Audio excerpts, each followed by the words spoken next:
Toda uma base de um publicismo que começa a imperar. E claro que a participação do Estado vai reclamar, pensar pela estrutura pública, não mais pela estrutura privada. Todo mundo começa a fazer isso. Todo mundo começa a fazer isso. Ainda que parte dos autores, principalmente o pessoal mais do norte da Alemanha, tenha pensado numa determinada direção, usando as posições de Mutter, que talvez eu tivesse que ter explicado, mas acreditem, usando parte das posições de Mutter, aponta na direção, estou escutando, né? Aponta na direção de que, tomado isso como um direito, vamos dizer, autônomo, não é? Genérico, ou seja, para quem entende termo, etc. e tal, era desvinculado do fato de alguém ter razão ou não ter razão. E isso se dá de que maneira? Isso se dá de que maneira? Porque você pensando que tem direito, violado ou não, mas pensando que tem direito em face de uma proteção que a norma te dá, você é obrigado, sem poder fazer justiça com as próprias mãos, a ir no juiz. Quando Ploss faz isso, avança a ideia de que há nesse direito um direito eminentemente abstrato. Isso significa dizer que é um direito que não está ligado, que não está vinculado a si. Claro, está vinculado ao direito material, mas não está vinculado a se ter razão ou não se ter razão em face do direito material. Tanto isso é verdadeiro, que você pode ir ao juiz, ele pode processar aquilo que narrativamente você explicita, digamos, como uma lei dele, e depois ele lá na sentença dizer que você não tem razão, porque não procede da tua pretensão. E a pergunta que os caras fazem é, se é assim, eu tive ação ou não tive ação? Isso parece duvidoso. Isso parece duvidoso. Não é tão simples assim, naturalmente, não é? Tanto é verdadeiro que para colocar alguma amarra, porque senão seria assim. Quer dizer que se eu resolver, eu vou lá no juiz e faço isso. Eu vou lá no juiz e faço uma ação. Está entendendo o que eu estou falando, né? Uma metáfora. Eu vou lá e faço uma ação. Na prática, eu estou falando de brincadeira, mas na prática é mais ou menos isso. Com muita frequência as pessoas perguntam, doutor, no escritório, as pessoas perguntam, doutor, não tem alguma coisa que eu possa fazer para evitar que levar no juiz? Pergunta. É assim, né? A mãe que vai buscar o filho, a mãe que quer o filho de volta, o pai pergunta, doutor, mas não tem alguma coisa que eu possa fazer para impedir isso? Tem, mas eu não posso te dizer. Tem, mas eu não posso te dizer. Vou botar um guarda-costas na porta do fórum, se o cara chegar com uma petição com o nome, o teu nome ou dela, qualquer coisa, tu dá ele manda porrada no cara. Não é evidente, você tem que matar o cara, porque como é que você faz para impedir o exercício daquilo que aparentemente é um direito que ele está exercitando? E que nós todos pactuamos que ia meter o Estado lá para fazer aquilo. Então você diz, bom, mas tem que ter o controle dessa porra. Essa era a questão deles. O que Ploss inicia e depois Degenkolb faz, e ele levanta aqui, avançam com uma ideia que é altamente discutível, de que quem faz de boa fé. É lixo. Porque é um conceito, digamos assim, para tentar fundar alguma coisa, amarrar alguma coisa. Na prática, estão escutando, né? Não tem porra nenhuma para fazer. Se você faz, bom, se eles forem lá no juiz, o juiz vai ver o que é, vai ver que é um absurdo, vai ver que não serve, vai dizer que eles não têm ação. Está entendendo? Mas veja, com que amarra você faz, como você garante, o que nós podemos fazer para botar de obstáculo aí? De qualquer maneira, parece duvidoso que de fato o direito precisa ser abstrato, não é? Porque ter razão ou não ter razão é alguma coisa a ser feita em face do conhecimento que o senhor vai se obter no processo, não antes. O juiz, quando diz que você tem ação, não está dizendo que você tem razão. E não dá mesmo. Então veja como funciona a coisa, não é? Funciona desse jeito. Funciona desse jeito. Só um parênteses aqui de uma questão que eu acho interessante. Desculpa, né? Passar um minutinho, dou um desconto. Desconto que eu digo é 10 e 20. É só para vocês verem o que é a doutrina brasileira, de como nós, mesmo quem estuda muito, sempre estuda menos do que deve estudar, sempre é uma desgraça. Como nós sabemos muito menos do que a gente precisava saber, e quanto é importante poder trabalhar assim. Por isso que eu disse no primeiro dia, por isso me fez um grande favor, me botou a pensar essas coisas. Mas eu criei um grande problema de ter que escolher o que eu vou falar. Sem um papel, sem uma folha, sem um roteiro. Eu tenho que escolher o que eu vou falar. Eu tenho que organizar minhas ideias para poder selecionar no tempo que tem. Tem algumas coisas que precisa dizer. Estou em Roma estudando. Estava estudando naturalmente, estava estudando isso, quando eu ali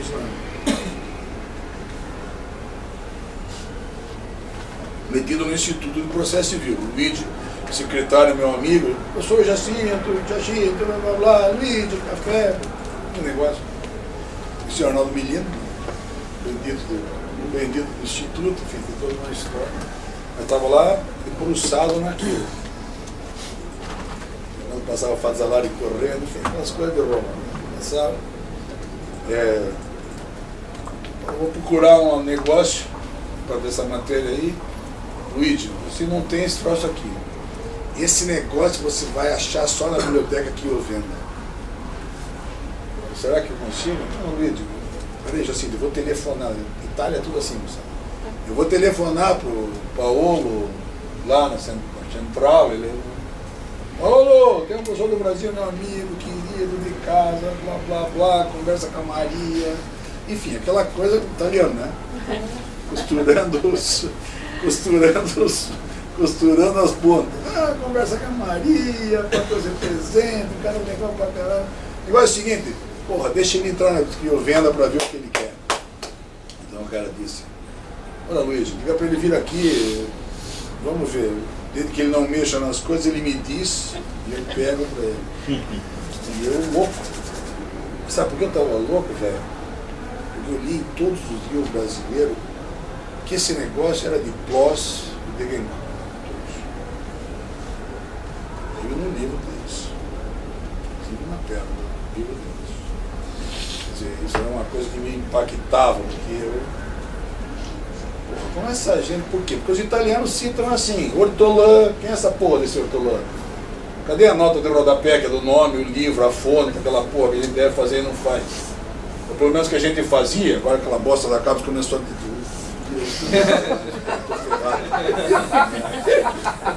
Agora começaram a inventar uma porra de autor data, umas porcaria que você não sabe de onde vem, tem rodapé lá no final, você vai lá no final, não acha porra nenhuma, mas fica puto, rasga a folha do livro, traz tudo para ler aqui.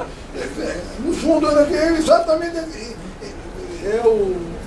a burocracia é a americanização contra nós. Como se não fossem os idiotas que seguiam os franceses e não sabemos como escrever, como citar os cambocas. Mas enfim, a prática dos caras era assim, como Ortolã, acabei de falar, lê aí Ortolã, sem redação, não sei onde é Ortolã, não sei onde Ortolã falou aquilo. Então aqui dentro de ligar pro Pugliese lá no céu e perguntar, ô Zé, me diz aí, Didi, onde que é esse Ortolã que falou essa porra, onde ele falou esse troço? Claro, eu sei que é Ortolã, porque eu sei quem é Ortolã, enfim, sei o lugar que ocupa, blá blá blá. E a gente, veja como é interessante, a gente que eu digo somos nós todos, eu metido aí, como exatamente eu acabei de fazer. A gente fala Ortolã fazendo de conta que não tem nada a ver. Fala Ortolã, como se todo mundo sabe quem é Ortolã, sem dar fonte de porra nenhuma, e vai assim, porque você fica pensando que eu sei quem é Ortolã. Eu estou aqui dizendo que eu não sei porra nenhuma de Ortolã, porque eu nunca li esse Ortolã aí, não sei nem onde está essa merda, tive que ir atrás. Eu sei quem é o Ortolã, eu nunca passei perto desse negócio, enfim. Era assim que era. Mas foi Chiovenda que falou de Clóvis de Lincoln em 1903.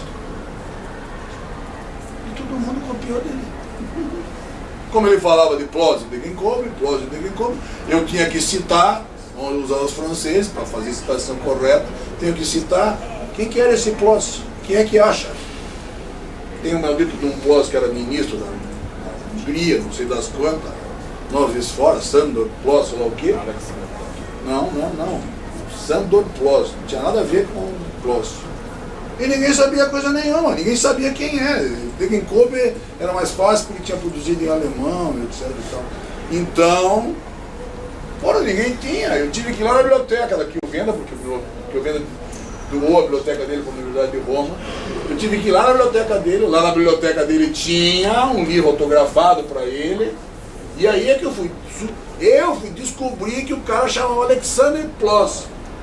Fui eu que escrevi Alexander Ploss e os caras que trabalharam essa porcaria depois de mim, agora, né, sou eu, que começaram a falar de Alexander Ploss para poder citar no texto, porque não tem que citar só Ploss e não tem. Você pega uma tese e diz, olha, que história é essa aqui?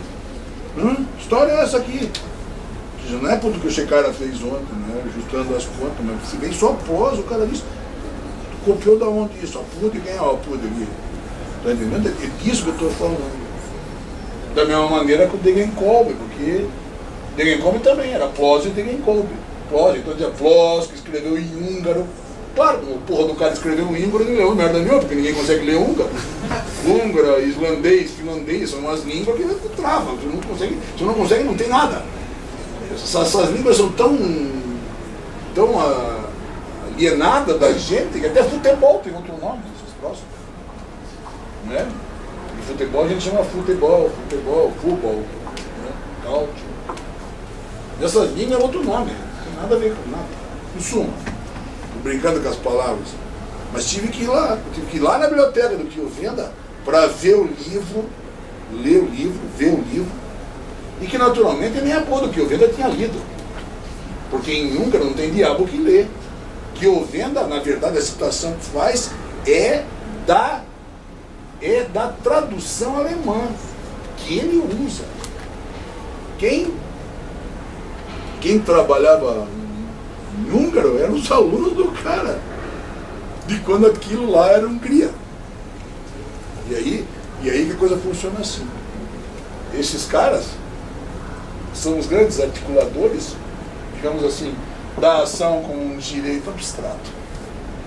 Ou seja, se você exerce o direito de ação, poder de ação, como está em venda, depende da vocação que tem, você de plano não precisa demonstrar que tem razão. Bom, então teve gente que disse que precisava demonstrar que tinha razão, perfeitamente. Veja, essa é a distinção entre os abstrativistas e os concretistas. Que eu vendo era um concretista, com a estrutura do direito potestativo. Acho que eu vendo de lado. Vital aqui é justo os concretistas a demonstrar que não fazia sentido em face do direito material ter ação a alguém que não tivesse razão. Mas isso era invocado, se tivesse tempo mostraria para vocês, eu até trouxe, está aí o livro de Adolf Warth. O livro de Warth é de mais importante a respeito desse assunto, porque Warth vai tratar da ação como um direito constitucional. Olha que interessante, como um direito constitucional.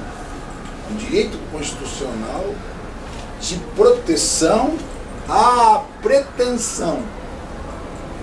O que a Constituição protege são as pretensões que você tem como cidadão em face do vilipêndio do teu direito, que você não pode fazer sozinho. E daí a ação aparece em face dessa proteção. Veja como o cara engata. Ele é um concretista, mas ele engata lá no direito constitucional. Isso é extremamente relevante. Né? É extremamente relevante. Muito importante. Mas sobra sempre essa perna. Qual seja, a de que você segue com o processo até o final, e lá no final, quando o cara diz que você não tem razão, que não procede da pretensão, você é obrigado a reconhecer que não teve ação. Tá? Isso gera um mundo de consequências. Mas talvez a consequência mais relevante é que você começa a patinar agora, num conceito, numa consequência, num conceito extremamente relevante para nós, extremamente importante. Estão ouvindo, né? Extremamente importante, que é o conceito de coisa julgada. Não tem uma hora que você, discutindo um tema, é necessário que aquilo que se decide ganhe estabilidade, porque senão o que acontece? Tem uns chatos que vão ficar renovando a coisa. Portanto, se você não tem ação, teoricamente seria viável voltar a renovar. Sabe? É sempre um cotejo, né, com a finalidade. Então, renovar. Não tem que acabar e parar com isso. Uma hora precisa parar, mas não é só essa base. Portanto, ainda que seja importante quando essa vinculação constitucional, parece, quanto tempo, mas parece ineliminável a questão ser, digamos assim, colocada, ou ser solucionada na direção de que a base abstrata é, de fato, melhor que a base concreta. Porque com a base abstrata você trabalha a ação como um direito de ir à jurisdição, um direito à jurisdição, mas que tem aquele que não precisa demonstrar que tem razão, justo, porque a discussão a respeito de ter razão ou não ter razão, ser procedente ou não ser procedente, a pretensão, é alguma coisa que se deixa para ser decidida lá, no meandro, lá naquilo que é o processo. Veja como você coloca, aqui você abre a base e coloca uma distinção muito séria naquilo que a jurisdição é, a importância que tem, naquilo que a ação é, a importância que tem nesse movimento que se faz, e no que o processo é, com a importância que tem. Mais perto do juiz, mais perto das partes, mas que o processo tem, porque ele é todo voltado, justo, para isso que aparece lá como lide, ou as questões da lide, aquilo que aparece lá como caso penal, aquilo que aparece lá como case, mas no processo, lá o processo. Mas tem aqui, porém, digamos, num passo só a mais, e com isso eu fecho, uma questão que a mim parece extremamente relevante, que, de novo, nossa doutrina continua claudicando, e não devia claudicar, continua com dificuldade, não devia ter dificuldade. De novo, isso tinha que estar eliminado. Por quê? Vocês viram o que eu disse, né? A abstração, ainda que eles tentassem ancorar na boa-fé, o sujeito de boa-fé, o que aciona tem boa-fé, coisa que serve, digamos, para os nórdicos, mas é um negócio meio complicado para nós, não é? Nós sabemos como funciona, todas as questões que a subjetividade envolve. Naturalmente, precisa estar, de uma certa forma, estruturada e ancorada em algo que pudesse não permitir que um maluco, vamos julgar, um maluco qualquer vá no juiz por qualquer motivo a qualquer hora. Brinquei aquela hora de dizer que você bota o cara na porta do fórum para abater se o cara for lá. Aquilo é uma brincadeira, mas no fundo, se você não fizer isso, por qualquer motivo o cara vai.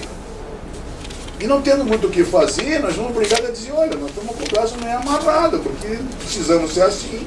É um direito constitucional, o estudo roubou do cara a possibilidade de fazer justiça com as próprias mãos, ele tirou dele, e agora nós temos que deixar o cara vivo. Então, bom, se é assim, é preciso colocar alguma coisa, algum anteparo, alguma coisa que, ainda que eu não possa tirar a possibilidade, estão escutando, né? A possibilidade de ir lá e, de consequência, estão ouvindo? Acionar, exercer um direito que ele tem, que pretensamente ele tem, ainda que eu não possa proibir isso, porque se coloca na estrutura da generalidade, eu sou obrigado a admitir que eu preciso colocar um anteparo capaz de armar o juiz de uma maneira tal a que a jurisdição que é feita, que é estruturada, né, um poder estruturado como Estado, pago por nós todos, deve ser assim, porque todos nós precisamos ter esse direito. Mas vamos ficar entre nós, nós não precisamos, nós não podemos deixar que qualquer coisa desse naipe, qualquer maluquice desse naipe, qualquer estrutura, qualquer exercício, por qualquer veleidade, faça com que o juiz se movimente fazendo um processo que custa muito caro. É por isso que a construção já aparecia antes em alguns alemães, e depois a coisa bem mastigada, bem pensada em Kiovenda, a coisa, de uma certa forma, não é que acaba, mas ela mais ou menos se delineia com o Liebman. E é interessante porque é o Liebman desta casa. Volta para a casa ali, e depois, na famosa polusão torinese, na famosa abertura do ano acadêmico em 49, Liebman faz um estudo que depois vai aparecer no livro que o nosso colega Curitiba traduziu, o Sr. Joaquim Moraes de Mello, não é? E em outros textos dele, depois vem no manual, ou seja, é todo um estudo para mostrar essas passagens, esse tempo todo com isso aqui, que vale a pena ser lido, vale a pena de verdade, quer dizer, quem trabalha com processo deve ler isso.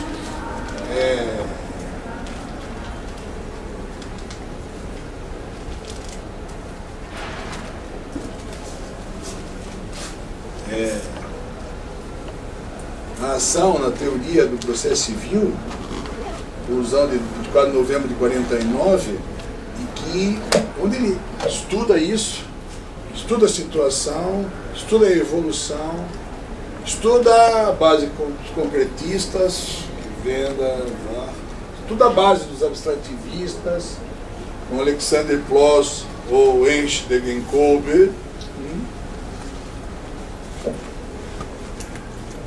mas, digamos, de uma certa forma, ajustando as contas, não está fechado isso, por favor, mas ajustando as contas com a realidade, essa que eu expus agora, que, digamos, é a realidade que pula no processo, você é obrigado a deixar o cara aí, não é qualquer coisa que o cara vem, não é por qualquer motivo que você vai deixar. Ou seja, você é obrigado a criar alguma coisa que segure o cara. Então, Liebman estudou isso de uma maneira preciosa para, digamos, acertar as contas com esse lugar aí e mostrar como se deveria pensar, ainda que tenha fio desencapado aí desse negócio, como se deveria pensar aquilo que deve condicionar a ação. Volto a repetir, hein? Não é o exercício da ação. Ninguém nunca o Breda fala sempre. O exercício da ação. O exercício da ação é livre, amplo, genérico. Exercício da ação. Só matando o cara. Quando a mulher for lá dizer, doutor, o que eu faço para ele não poder ir pedir para o juiz os meus filhos? Mata o cara. Por favor, de novo, bota essa parte aí, porque não, eu tenho que matar ninguém. Ou seja, não tem muito o que fazer, né? Vejam como é a coisa.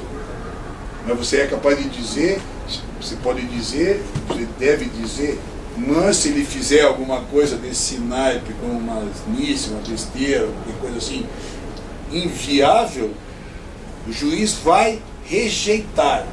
O juiz vai dizer que ele não tem ação. O juiz vai excluir, vai rejeitar. E essa rejeição ele faz fazendo o quê? Decidindo se ele tem ou não tem ação, se é procedente ou não é procedente a ação que ele exercita, não é? Julgando, adaptando, na tipicidade, não é? Acoplando, ajustando, adequando, exato, adequando a realidade em face daquilo que se condiciona. É por isso que você fala das condições da ação, ou seja, está entendendo? Condição que você deve preencher para que o juiz diga que você tem ação, de consequência processar o caso, processar a lide. Isso não significa dizer que depois ele não vai decidir, nem possa decidir que se tem ou que se não tem. Ele até pode depois dizer, em face da instrução, da prova que se colhe lá no processo, ele pode dizer, de fato aqui, questão não é bem assim. Na verdade, aqui o cara não tinha ação. Tem importância? Isso tem. Tem. Porque se lá ele diz, não, peraí. Na verdade, aqui não é nem que o cara não tem direito. Ele não tinha a mesma geração. Isso tem importância? Tem. Por quê? Porque uma decisão desse naipe não transita em julgado. E, teoricamente, a ação pode ser renovada. Estão entendendo o que eu estou falando? Porra, é importante demais isso. Muito. Não é só jogo de palavras. Porque se ele diz, no mérito é assim, e você não tem razão, e esse negócio transita em julgado, tchau. Não renova mais. Então não é uma coisa que, veja, não é uma construção teórica besta. Você constrói as estruturas que, digamos, serviriam para justamente dar ao juiz a condição de refutar aquilo que de plano mostraria que o sujeito não teria ação. E por isso que nasce, não é? Lá, possibilidade jurídica do pedido, o interesse de agir, não é? Por isso que nasce lá as duas e mais a legitimidade. Sempre, estou escutando, né? Sempre de uma certa forma ligada ao interesse. Interesse de agir, legitimidade do interessado, tipicidade da questão que se coloca praticamente em fase da legislação. Esse negócio é demais importante. Se eu tiver um minuto depois, quando a gente voltar, eu passo por aqui para ir para o processo. Porque hoje está programado e eu vou fazer isso, não que eu tenha que abandonar a base teórica. Eu vou fazer isso porque eu preciso discutir com vocês, é muito importante dentro desse aparato que eu montei, é muito importante discutir com vocês, onde nós vamos encaixar aí para ler, como nós vamos ler a delação premiada diante desse quadro. É como se fosse o quadro do direito processual, constitucional, infraconstitucional, mas que trata de direitos. Então onde a delação vai, o bargaining vai, até onde vai? Até onde vai isso? Nós temos que ver de noite. Mas para isso nós temos que, quem sabe, pensar todo mundo junto, porque mais ou menos, depois vamos concluir com isso, mas mais ou menos dá para sentir assim. Vocês veem, não tem nada de estabilidade, não tem nenhum conceito fechado. Eu mesmo, se eu não bato um martelo nos conceitos, eu sou obrigado a trabalhar com o conceito e derrapo. Não? Eu sempre sou obrigado a botar um mas, porém, contudo, todavia, eu sou sempre obrigado, é sempre muito assim. Sempre muito assim. Mas é sempre em nome dos direitos. É sempre em nome de segurar uma estabilidade. Quando eu digo em nome dos direitos é segurar a estabilidade, é segurar a estabilidade para mim, para você, para todo mundo. Para o cara que mora no Morumbi, para o cara que mora em São Miguel Paulista. Porra, vamos colocar o troço desse naipe, vamos pensar desse jeito. É disso que se trata, trabalhar nessa assunto. De repente aparecem uns boi na linha, nessa linha dessa construção teórica toda, aparecem uns boi na linha que vem para estragar a festa, velho. Não está vindo para proteger, não está vindo para proteger o cidadão. Ora, tem lá, estão incrementando coisa que o que vão fazer, que vai fazer é sacanear todos nós. Todos nós que moramos por aqui e todos nós que moramos lá na periferia. Né? E é disso que se trata. O importante é disso aí. O importante, bem, é isso aí mesmo. Vamos ver. Vamos ver se conseguimos, até onde conseguimos depois.